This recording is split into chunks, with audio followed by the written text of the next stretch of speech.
പേന. Thanks. Okay, so നമ്മൾ ഇന്ന് ഡിസ്കസ് ചെയ്യാൻ പോകുന്നത് ക്രോണിക് കിഡ്നി ഡിസീസ് ആണ്. ക്രോണിക് കിഡ്നി ഡിസീസ് എന്ന് പറയുമ്പോഴത്തേക്കിനും ഇത് ഭയങ്കര ഗ്രാജുവൽ ആയിട്ടുള്ള irreversible deterioration of the renal function ആണ്. കിഡ്നിയുടെ ഫങ്ഷൻസ് ഒക്കെ ഇറിവേഴ്സിബിൾ ആയിട്ട് ഡാമേജ് നടക്കാണ്. അങ്ങനെ നമ്മുടെ GFR without decrease in the GFR ആണ്. GFR അവസാനത്തെ സ്റ്റേജ് ആകുമ്പോഴത്തേക്കും GFR കുറയും. അപ്പം ഒരു ലോങ് ഡ്യൂറേഷൻ എന്ന് പറയുമ്പോൾ 3 months to 1 year ഒരു ക്രോണിക് ടൈമിൽ നമ്മുടെ കിഡ്നി ഫുള്ളി ഇറിവേഴ്സിബിളി ഡാമേജ് ആവാണ്. ഇതിന്റെ കോസസ് എന്ന് പറയുമ്പോഴത്തേക്കിനും മെയിൻ ആയിട്ട് മോസ്റ്റ് കോമൺലി ഡയബറ്റിസ് മെലിറ്റസ് ആണ്. പിന്നെ വരുന്നത് ഇൻഡസ്ട്രീഷ്യൽ ഡിസീസസ് ലൈക്ക് മെയിൻലി അത് ഡ്രഗ് ഇൻഡ്യൂസ്ഡ് ആയിരിക്കും. NSAIDസും ACE ഇൻഹിബിറ്റേഴ്സും ഒക്കെ ഉപയോഗിച്ചിട്ട് ഡ്രഗ് ഇൻഡ്യൂസ്ഡ് ആയിട്ട് വരാം. പിന്നെ ഗ്ലോമറുലർ ഡിസീസസ് മോസ്റ്റ് കോമൺ ആയിട്ടുള്ളതെന്ന് പറയുന്നത് IgA നെഫ്രോപ്പതി കാരണമാണ്. പിന്നെ ഹൈപ്പർ ടെൻഷൻ എന്ന് പറയുമ്പോഴത്തേക്കിനും ഹൈപ്പർ ടെൻഷൻ ഒന്നെങ്കിൽ സെക്കൻഡറി ആയിട്ടും വരാം, അല്ലെങ്കിൽ primary hyper tension like hyper tension വന്നിട്ട് കിഡ്നിക്ക് ഡാമേജ് വരാം, അല്ലെങ്കിൽ കിഡ്നി ഡാമേജ് കാരണം ഹൈപ്പർ ടെൻഷൻ വരാം. അത് രണ്ട് രീതിയിലും വരാം. ഓക്കെ, എന്ന് വെച്ച് കഴിഞ്ഞാൽ ഇപ്പം നമ്മുടെ കിഡ്നിക്ക് എന്തെങ്കിലും ഡാമേജ് ഉണ്ടായിട്ട് കിഡ്നിക്ക് എന്തെങ്കിലും ഡാമേജ് വരാണ്, കിഡ്നിക്ക് എന്തെങ്കിലും ഡാമേജ് വരാണ്. അപ്പം ആ ഡാമേജ് കാരണം GFR കുറയുന്നു. അങ്ങനെ GFR കുറയുമ്പോഴത്തേക്കിനും നമ്മളുടെ എന്താണ് കിഡ്നിയിൽ എന്താ ചെയ്യുന്നത്, renin angiotensin aldosterone mechanism activate ആവും. അങ്ങനെ BP കൂട്ടും. സോ കിഡ്നി ഡാമേജ് കാരണവും ഹൈപ്പർ ടെൻഷൻ വരാം, അല്ലെങ്കിൽ വേറെ ഹൈപ്പർ ടെൻഷൻ കാരണം കിഡ്നിക്ക് ഡാമേജ് വരാം. സോ രണ്ട് രീതിയിലും നമുക്ക് ഹൈപ്പർ ടെൻഷൻ എഫക്ട് ആവും. പിന്നുള്ളത് സിസ്റ്റമിക് ഇൻഫ്ലമേറ്ററി ഡിസീസിൽ നമുക്ക് SLE വാസ്കുലൈറ്റിസ് പോലെയുള്ള കണ്ടീഷൻസ് കാരണം വരാം. വെസൽ ഡാമേജ്, പിന്നെ റീനോ വാസ്കുലർ ഡിസീസസ്, റീനൽ വെസൽസിന് ആർത്രോസ്ക്ലീറോസിസ് പോലെയുള്ള കണ്ടീഷൻസ് ആയിട്ട് വരാം. പിന്നെ കൺജനൈറ്റൽ ആയിട്ടുള്ള ഇൻഹെറിറ്റഡ് ആയിട്ടുള്ള കണ്ടീഷൻസ് വരുമ്പോൾ പോളിസിസ്റ്റിക് കിഡ്നി ഡിസീസും ആൽപോർട്ട് സിൻഡ്രോമും ഒക്കെ ആയിട്ട് വരാം. അപ്പം സിമ്പിൾ ആണ് അതിന്റെ കോസസ് ഒക്കെ. Next page. നമ്മള് ക്രോണിക് കിഡ്നി ഡിസീസിനെ എന്താ പറയാ 5 സ്റ്റേജിങ് ആയിട്ട് നമ്മൾ ഇത് ചെയ്തിട്ടുണ്ട്. 5 സ്റ്റേജസ് ഉണ്ട് CKDക്ക്. അപ്പം അതിന്റെ ഫസ്റ്റ് സ്റ്റേജ് എന്ന് പറയുമ്പോഴത്തേക്കിനും കിഡ്നി ഡാമേജ് ഉണ്ട്, പക്ഷെ GFR നോർമൽ ആയിട്ട് തന്നെ അബോ 90 ml/minute തന്നെ GFR ഉണ്ട്. സോ പേഷ്യന്റ് അസിംപ്റ്റമാറ്റിക് ആണ്, കിഡ്നിയുടെ ഫംഗ്ഷൻ ഒക്കെ നോർമൽ ആയിട്ട് പോകുന്നുണ്ട്. അതേസമയം സ്റ്റേജ് 2 എന്ന് പറയുമ്പോഴത്തേക്കിനും കിഡ്നി ഡാമേജ് ഉണ്ട്, അതേപോലെ തന്നെ GFR കുറയും. ഓക്കെ, ഒരു 60 to 89 ml/minute GFR കുറയും. ഇവിടെ ഒരു മൈൽഡ് CKD ആണ്. ഇവിടെയും പേഷ്യന്റ് അസിംപ്റ്റമാറ്റിക് ആണ്. അപ്പൊ ഫസ്റ്റ് 2 സ്റ്റേജിലും പേഷ്യന്റ് അസിംപ്റ്റമാറ്റിക് ആണ്. ആദ്യം GFR കുറവൊന്നുമില്ല കിഡ്നി ഡാമേജ് ഉണ്ടെങ്കിലും, പക്ഷെ സെക്കൻഡില് GFR ഒരു 60 to 89 GFR കുറഞ്ഞ മൈൽഡ് CKD ഇത് വരും. അസിംപ്റ്റമാറ്റിക് ആണ് പേഷ്യന്റ്. ഇനി ഒരു തേർഡ് സ്റ്റേജിലോട്ട് വരുമ്പോഴത്തേക്കിനും 3A and 3B ആയിട്ട് ഡിവൈഡ് ചെയ്തിട്ടുണ്ട്. GFR 3Aയിൽ ഒരു 45 to 59 3Bയിൽ ഒരു 30 to 44 റേഞ്ചിലും GFR കുറയാണ്. അപ്പം ഇവിടെ മൈൽഡ് ടു മോഡറേറ്റ് CKDയും പിന്നെ മോഡറേറ്റ് ടു സിവിയർ CKD ആയിട്ട് മാറുകയാണ്. അപ്പം മൈൽഡ് ടു മോഡറേറ്റിൽ അസിംപ്റ്റമാറ്റിക് ആയിരിക്കും. മോഡറേറ്റ് ടു സിവിയറിലോട്ട് മാറുമ്പോഴത്തേക്കിനും പേഷ്യന്റ് ചെറുതായിട്ട് സിംറ്റംസ് ഒക്കെ കാണിച്ചു തുടങ്ങും. മെയിൻലി അനീമിയ ഒക്കെ ആയിരിക്കും പേഷ്യന്റ് കാണിക്കുന്നത്. ഈ ഒരു സ്റ്റേജ് എന്ന് പറയുന്നത് ഒന്നെങ്കിൽ ഈ ഡിസീസിന് വലിയ പ്രോഗ്രഷൻ ഇല്ല, അല്ലെങ്കിൽ വളരെ സ്ലോ ആയിട്ട് കിഡ്നി ഡാമേജ് പ്രോഗ്രഷൻ നടക്കുന്നു എന്നാണ് ഈ ഒരു സ്റ്റേജിൽ എത്തുമ്പോഴത്തേക്കിനും നമുക്ക് മനസ്സിലാവേണ്ടത്. പേഷ്യന്റിന്റെ ഈ സിംറ്റംസ് അനീമിയൊക്കെയാണ് പേഷ്യന്റ് സിംറ്റംസ് ആയിട്ട് കാണിക്കുന്നത്. ഓക്കെ, ഇവിടെ ഓർക്കുക നമ്മൾ ഒരു 30 to 44. ഇനി നമ്മൾ സ്റ്റേജ് 4 എത്താണ്. സ്റ്റേജ് 4 എന്ന് പറയുമ്പോഴത്തേക്കിനും നമ്മളുടെ 30 ബിലോയിലോട്ട് GFR മൂവ് ചെയ്തു. ഇനി പേഷ്യന്റ് ഒരു സിവിയർ CKD അടിച്ചിരിക്കുകയാണ്. അപ്പം പേഷ്യന്റിന്റെ സിംറ്റംസ് ഒക്കെ എന്ന് പറയുമ്പോഴത്തേക്കിനും ജനറലൈസ്ഡ് സിംറ്റംസ് ഒക്കെ പേഷ്യന്റ് കാണിക്കാൻ തുടങ്ങും.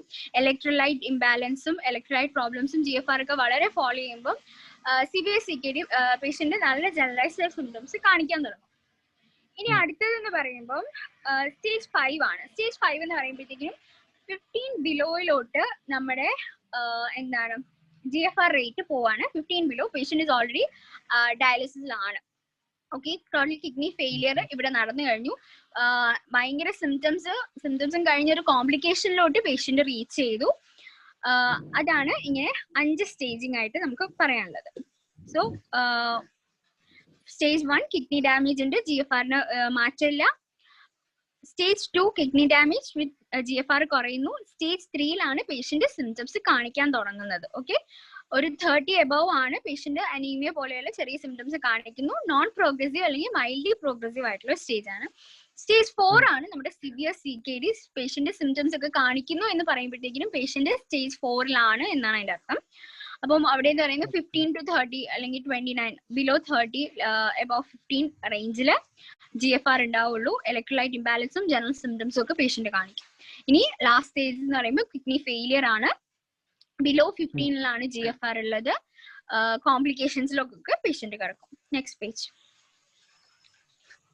ഓക്കെ, ഇനി അടുത്തത് ഇതിന്റെ ക്ലിനിക്കൽ ഫീച്ചേഴ്സ്. ക്ലിനിക്കൽ ഫീച്ചേഴ്സ് എന്ന് പറയുമ്പോഴത്തേക്കിനും നമ്മൾക്ക് ക്വസ്റ്റ്യൻ കിട്ടിയാൽ പോലും എസ്സേയിൽ തന്നെ ഇത് കാണിക്കും. Raised urea and creatine with hyper tension. Urea creatine raised ആയിരിക്കും, അതിന്റെ കൂടെ ഹൈപ്പർ ടെൻഷൻ ഉള്ള ഒരു പേഷ്യന്റ് ആയിരിക്കും. ഇതാണ് പിന്നെ പ്രോട്ടീൻ യൂറിയ അനീമിയ. ഇതാണ് ഇതിന്റെ typical feature. Chronic kidney disease ആയിട്ടൊരു പേഷ്യന്റ് വരുമ്പോൾ അവരുടെ ടിപ്പിക്കൽ ഫീച്ചേഴ്സ് എന്ന് പറയുന്നത് ഇനീഷ്യലി ഉള്ളത് ഇതായിരിക്കും. റേസ്ഡ് ആയിട്ടുള്ള യൂറിയ ക്രിയാറ്റിൻ, അതിന്റെ കൂടെ ഹൈപ്പർ ടെൻഷൻ ഉണ്ടാവും. പിന്നെ പ്രോട്ടീൻ യൂറിയ ഒക്കെ വരികയാണെങ്കിൽ പേഷ്യന്റിന്റെ ഡിസീസ് വളരെ ഫാസ്റ്റ് ആയിട്ട് പ്രോഗ്രസ് ആവുകയാണ് എന്നാണ് അതിന്റെ അർത്ഥം. പിന്നെ വിത്ത് അനീമിയ, നമ്മൾ ഇതൊക്കെ റുട്ടീൻ ടെസ്റ്റ് ചെയ്യുമ്പോൾ നമുക്ക് കിട്ടുന്നതാണ്. ഇനി അടുത്തത് GFR നമ്മൾ പറഞ്ഞു, നമ്മൾ തേർഡ് സ്റ്റേജിൽ വരെ പോകുമ്പോൾ ഈ ഒരു സിംറ്റംസ് കാണിക്കും. ഇനി 30 ml per minute ബിലോ ആണ് GFR എന്ന് വെച്ചാൽ സ്റ്റേജ് 4 സിവിയർ CKD പേഷ്യന്റ് കടക്കാണ്. അപ്പൊ ജനറൽ സിംറ്റംസ് ഒക്കെ കാണിക്കാൻ തുടങ്ങും. അപ്പം ഏർലി നൊക്ടൂറിയ,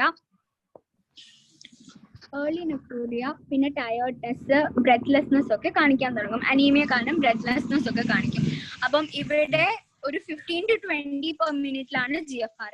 ഇനി 15 ബിലോ ആയിട്ട് വീണ്ടും GFR കുറയാണ്. ബിലോ 15 വീണ്ടും GFR പോവാണ്. ദാറ്റ് മീൻസ് സ്റ്റേജ് 5 കിഡ്നി ഫെയിലിയറിലോട്ട് പേഷ്യന്റ് പോകുമ്പോഴത്തേക്കും pruritus, anoxia, weight loss, nausea, vomiting. എടാ ഒന്ന് റൈസ് ചെയ്യും.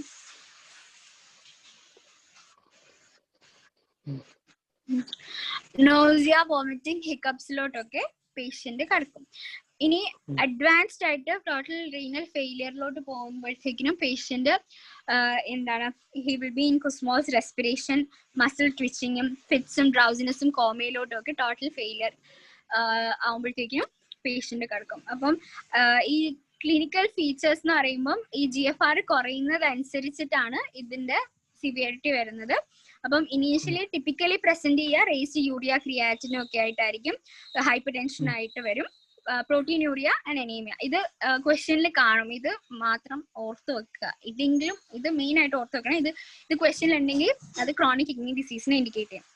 പിന്നെ ജനറലൈസ്ഡ് സിംറ്റംസ് എന്തെങ്കിലുമൊക്കെ ഏർലി നൊക്ടൂറിയ, ടയർഡ്നെസ്, ബ്രെത്ത്ലെസ്നെസ്.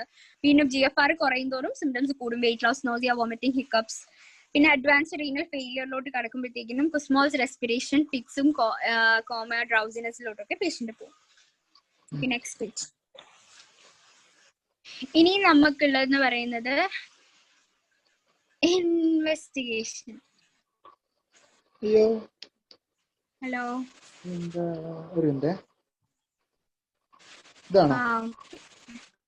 അതന്നെ. അപ്പം ഇൻവെസ്റ്റിഗേഷൻ എന്ന് പറയുമ്പോൾ നമ്മൾ റുട്ടീൻ ആയിട്ട് നമ്മൾ യൂറിയ ക്രിയാറ്റിൻ ഒക്കെ ചെക്ക് ചെയ്യണം, അസസ് ചെയ്യണം, കമ്പയർ ചെയ്യണം പ്രീവിയസ് റിസൾട്ടുമായിട്ട്. എന്തെങ്കിലും പ്രോഗ്രഷനിലോട്ടാണോ അതോ പേഷ്യന്റ് സ്റ്റേബിൾ ആവുകയാണോ എന്നുള്ളത് നമ്മൾ യൂറിയ ക്രിയാറ്റിൻ വെച്ചിട്ടാണ് കണ്ടുപിടിക്കുന്നത്. പിന്നെ നമ്മൾ യൂറിൻ അനാലിസിസും പിന്നെ പ്രോട്ടീൻ യൂറിയ. അപ്പം ഇവിടെ നമ്മൾ പ്രോട്ടീൻ യൂറിയ ഇമ്പോർട്ടന്റ് ആണ്. കാരണം പ്രോട്ടീൻ യൂറിയ ആണ് പേഷ്യന്റിന്റെ റിസ്ക് എത്ര ഉണ്ട് എന്ന് അറിയുന്നത്. പ്രോട്ടീൻ യൂറിയ ഒരു റിസ്ക് ഫാക്ടർ ആണ്. അപ്പം പ്രോട്ടീൻ യൂറിയ ഇൻഡിക്കേറ്റ് ചെയ്യുന്നത് പേഷ്യന്റ് പ്രോഗ്രസീവ് ആയിട്ട് CKD പോവുകയാണ്, പേഷ്യന്റിന് ഫർദർ ട്രീറ്റ്മെന്റ് ആവശ്യമുണ്ട് എന്നാണ് അർത്ഥം.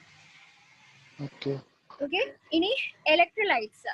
അപ്പം ഇലക്ട്രോലൈറ്റ്സ് നമ്മൾ നോക്കുമ്പോഴത്തേക്കിനും നമുക്ക് കാണാൻ പറ്റും ഹൈപ്പർ കലീമിയും മെറ്റബോളിക് അസിഡോസിസും ഒക്കെ ആണെങ്കിൽ പേഷ്യന്റ് അതൊക്കെ റിസ്ക് ഫാക്ടേഴ്സ് ആണ്.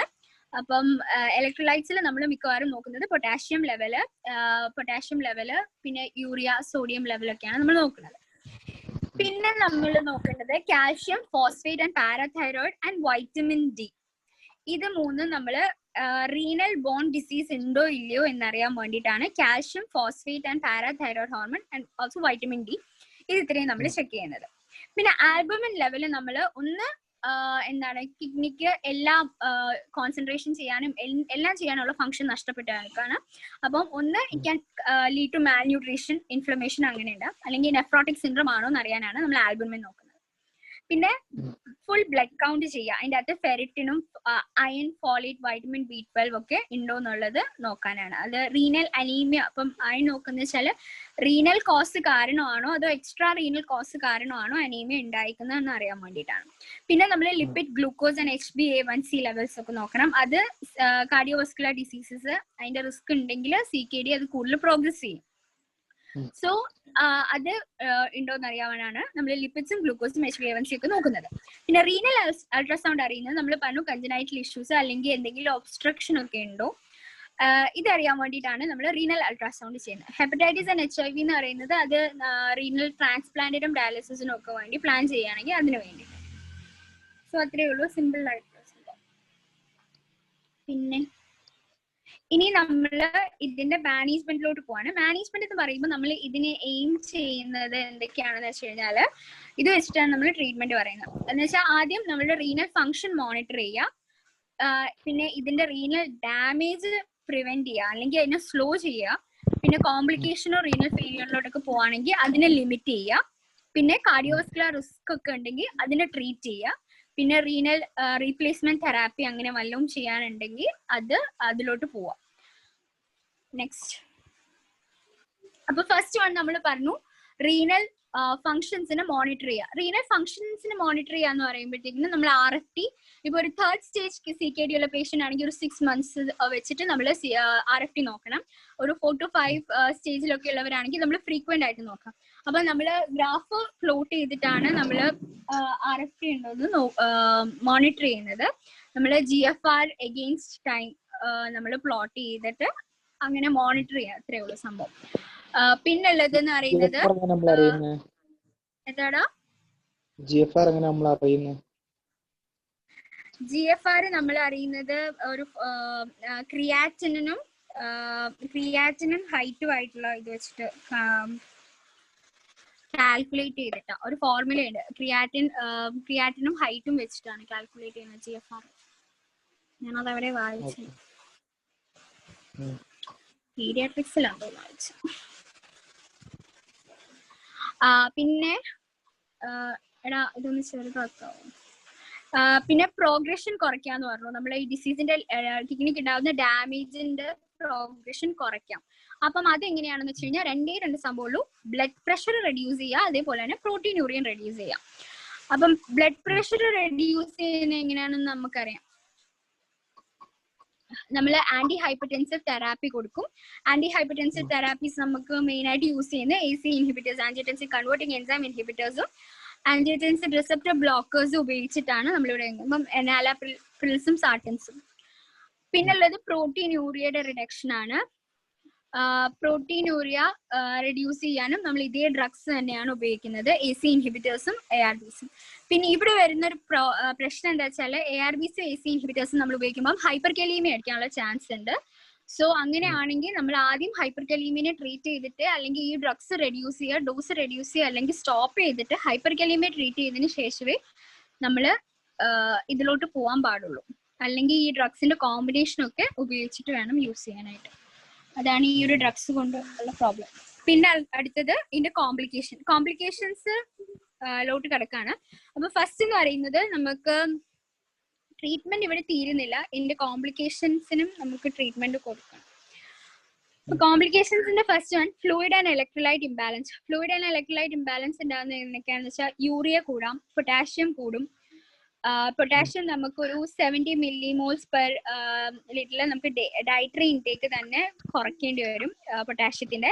പിന്നെ സോഡിയം ആൻഡ് വാട്ടർ അവരുടെ എമൗണ്ടും കൂടും. അപ്പം ഇത് കാരണം എഡിമ, ഹൈപ്പർ ടെൻഷൻ ഒക്കെ ഉണ്ടാവാം. ഡയറ്റിൽ തന്നെ ലോ സോഡിയം ഡയറ്റ് ഒക്കെ നമുക്ക് ചെയ്യേണ്ടി വരും. അടുത്തത് ഇതിന് നമ്മൾ ട്രീറ്റ് ചെയ്യുന്നതെന്ന് വെച്ചാൽ യൂറിയ യൂഷ്വലി നമ്മൾ പ്രോട്ടീൻ റെസ്ട്രിക്ഷൻ വെച്ചിട്ടാണ് യൂറിയ കുറയ്ക്കുന്നത്. പൊട്ടാഷ്യം ഡയറ്ററി റെസ്ട്രിക്ഷനുണ്ട്. അതേപോലെ തന്നെ നമുക്ക് ഡയൂററ്റിക്സും പിന്നെ മെറ്റബോളിക് ആസിഡോസിസ് ഉണ്ടാക്കുമ്പോഴത്തേക്കിനും ബൈകാർബണേറ്റ്, സോഡിയം ബൈകാർബണേറ്റ്സ് ഒക്കെ കൊടുത്തിട്ട് നമുക്ക് പ്രിവെന്റ് ചെയ്യാം. പിന്നെ ഈ ഡ്രഗ്സ് സ്റ്റോപ്പ് ചെയ്യുക അല്ലെങ്കിൽ അതിന്റെ ഡോസ് റെഡ്യൂസ് ചെയ്യുക, ലൈക്ക് KC ഇൻഹിബിറ്റേഴ്സ്, ARBസും പൊട്ടാഷ്യം സ്പെയറിംഗ് ഡയൂററ്റിക്സും ഒക്കെ അവരെ ഡ്രഗ്സ് സ്റ്റോപ്പ് ചെയ്യുക അല്ലെങ്കിൽ റെഡ്യൂസ് ചെയ്യുക. അങ്ങനെ നമുക്ക് പൊട്ടാഷ്യത്തിന്റെ ലെവൽ കൺട്രോൾ ചെയ്യാം. പിന്നെ ഉള്ളത് സോഡിയം ആൻഡ് വാട്ടർ ആണ്. സോഡിയം ആൻഡ് വാട്ടർ നമ്മൾ ഓൾറെഡി പറഞ്ഞു, ഡയറ്ററി റെസ്ട്രിക്ഷൻസ് ചെയ്യണം.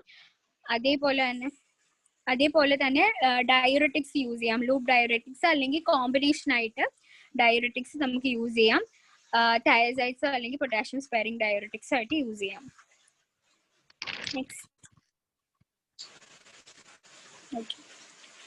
ഇനി അടുത്ത കോംപ്ലിക്കേഷൻ എന്ന് പറയുന്നത് ആസിഡ് ബേസ് ബാലൻസ് ആണ്.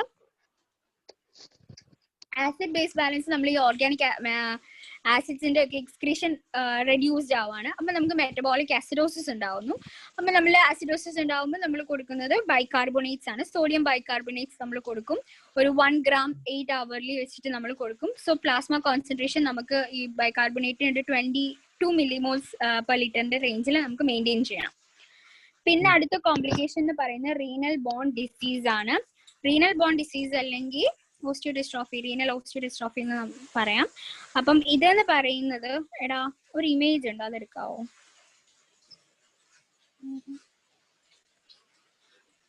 ഇത് ഇവിടെ ഈ ഒരു ഫ്ലോ ചാർട്ട് നോക്കിക്കഴിഞ്ഞാൽ റീനൽ ഇമ്പയർമെന്റ് ഓഫ് കിഡ്നിയുടെ ഫങ്ഷൻസ് എല്ലാം ഇമ്പയർ ആയിക്കാണ്. അപ്പം ഫോസ്ഫേറ്റിന്റെ എക്സ്ക്രീഷൻ മര്യാദയ്ക്ക് നടക്കുന്നില്ല. ഓക്കെ, ഫോസ്ഫേറ്റിന്റെ എക്സ്ക്രീഷൻ മര്യാദയ്ക്ക് നടക്കുന്നില്ല. അങ്ങനെ പ്ലാസ്മയിൽ ഫോസ്ഫേറ്റിന്റെ അളവ് കൂടും. അങ്ങനെ അളവ് കൂടിയിട്ട് എന്താണ്, ഈ ഫൈബ്രോബ്ലാസ്റ്റ് ഗ്രോത്ത് ഫാക്ടർ ഉണ്ട്, ഈ ഒരു ഹോർമോണിന്റെ അളവ് അത് കൂടും. അത് പാരാതൈറോയ്ഡ് ഗ്ലാൻഡിനെ പോയിട്ട് സ്റ്റിമുലേറ്റ് ചെയ്തിട്ട് അവിടെ ഹൈപ്പർപ്ലേസി ഉണ്ടാവും. And it in turn parathyroid ഹോർമോണിനെ കൂടുതലായിട്ട് പ്രൊഡ്യൂസ് ചെയ്യും.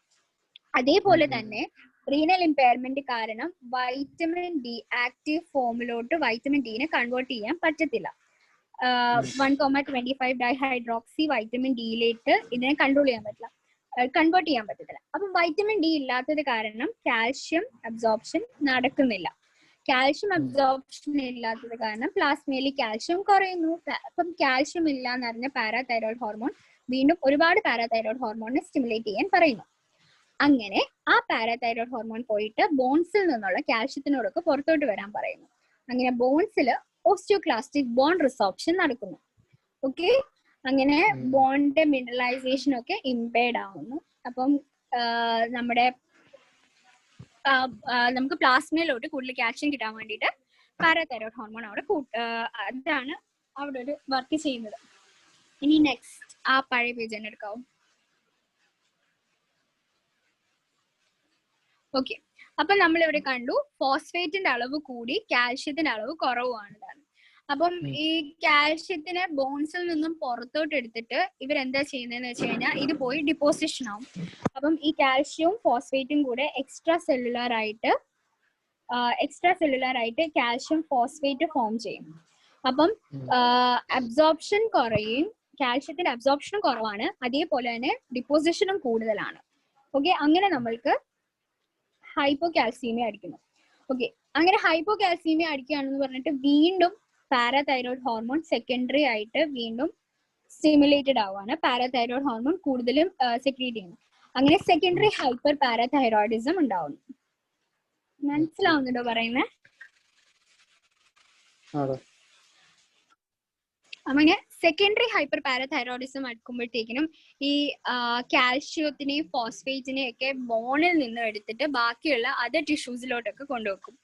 അതർ ടിഷ്യൂസ് എന്നൊക്കെ പറയുമ്പോഴത്തേക്കിനും ബ്ലഡ് വെസൽസും ഹാർട്ട് വാൽവ്സും ഒക്കെയാണ്. അങ്ങനെ അത് കാർഡിയോവാസ്കുലർ ഡിസീസ് ഉണ്ടാക്കാനായിട്ട് കാരണമാകും.